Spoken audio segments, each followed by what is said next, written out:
जय श्री महाकाल, जय महादेव। मैं शुभ आज आपको यह बताने आया हूँ कि उज्जैन में श्री महादेव जी को महाकाल के नाम से क्यों जाना जाता है। इसका एक वैज्ञानिक रूप भी है और एक धार्मिक रूप भी है, एक ऋषि मुनियों के द्वारा भी बताया गया।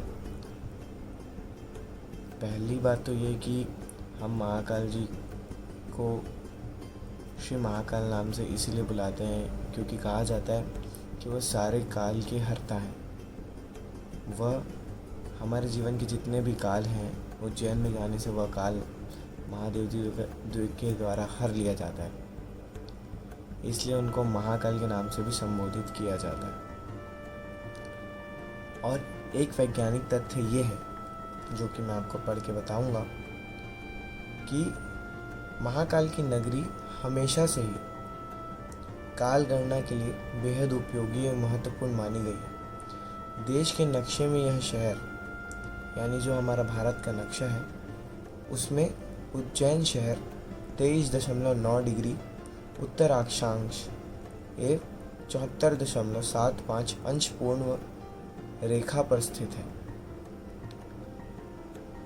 इतना ही नहीं, ऋषि मुनियों का भी यह मानना है कि उज्जैन शून्य रेखा पर स्थित है, जहां कर्क रेखा और भूमध्य रेखा एक दूसरे को काटती है। इस प्राचीन नगरी की विशेषताओं को ध्यान में रखकर काल गणना, पंचांग निर्माण और साधना के लिए उज्जैन को बहुत ही सर्वश्रेष्ठ माना गया।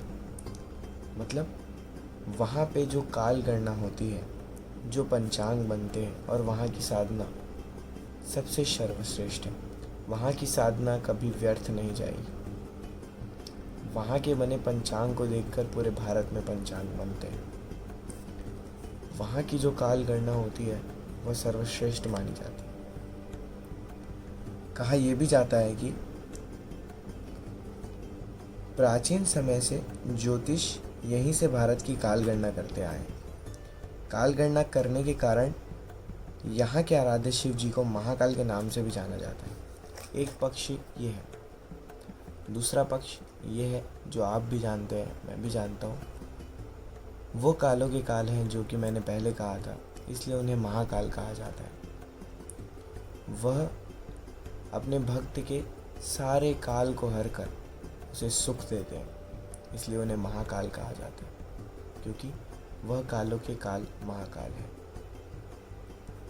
इसीलिए उन्हें महाकाल हम प्यार से बुलाते हैं। बस इतना ही जानकारी मुझे आपको देना था। जय श्री महाकाल, जय महादेव।